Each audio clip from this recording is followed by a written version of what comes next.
Hey, beloved, it's Mikaela Cade, and I really want to just go over the November prayer targets. I think you're probably thinking it's halfway through the month. We should have had these already.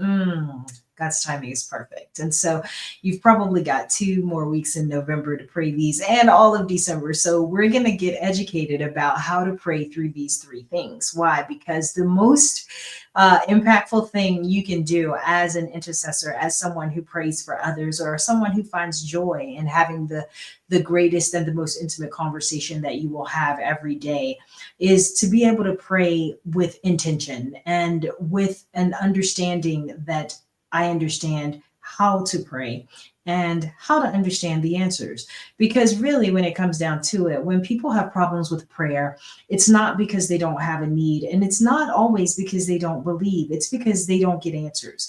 Anything that you don't get results from, you will not continue.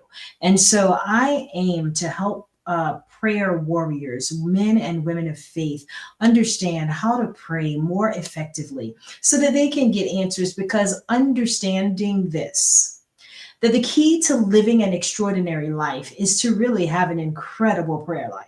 It is really to understand where you're supposed to be, what you're supposed to be doing, and understand how to rest in that, right?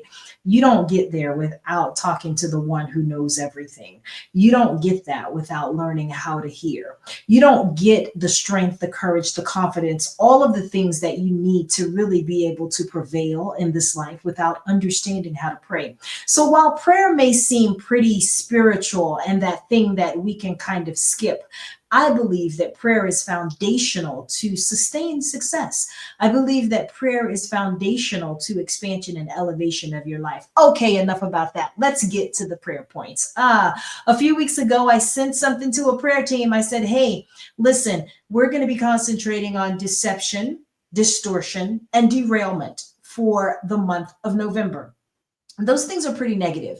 And most people would begin to grab a hold of that and go, oh, Lord, help us to fight deception. Oh, let us break the power of deception and all of these things. And if that's you, listen, I understand because it has been me. But now I can tell you that I use a whole lot less energy in prayer because I've recognized that, listen, all I need to do is declare God's will because his word says, I watch over my word to perform it. And he also says that my word will not return unto me void, but it shall accomplish what I send it out to do, and it shall prosper in the thing to which I send it. And so I understand some intricacies of prayer and the word and the truth of that.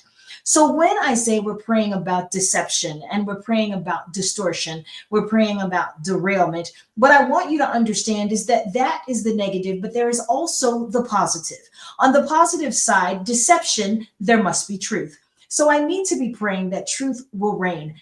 I need to understand that in its entirety and lay that word of truth across my entire life and across my entire area of influence. When I'm praying about distortion, I need to understand that distortion comes to really mess with my vision, to not allow me to see things clearly or as they appear. Distortion can be disruption in the sound waves or in the sight waves, right? And so we need to be able to understand that we want to not just say, oh God, break distortion, but we want to say, God, what we're asking for is discernment, that we would have clear vision, that we would see clearly. I'm not worried about the distortion. What I need is the discernment, because the sharper my discernment, the less ability distortion has to really wreak havoc in my life. And then the third thing is derailment. Derailment really is defined as getting off course, right? Thinking about a train and it derailing, it going off the track. Sometimes the derailment is so catastrophic that lives can be lost. And so what we want to be praying about is that people are able to stay the course, that there is incredible focus. We want to be praying that God will help individuals who call upon his name to focus in on the things that he has planned and he desires, so that his will can be done through us, in us, around us, and for us. We need to understand that while everyone around us may be panicking, that God is saying, listen, if you will understand that what the enemy is at work doing, deception, distortion, and derailment. But if you will give me greater honor, God greater honor, by focusing on truth, discernment, and focus, you will find that we will indeed be able to move mountains and be able to change atmospheres. For we recognize that the heart of the king is in the hand of the Lord. And just like water, he can turn it whithersoever way he wills. Listen, there is so much that I can share with you about prayer.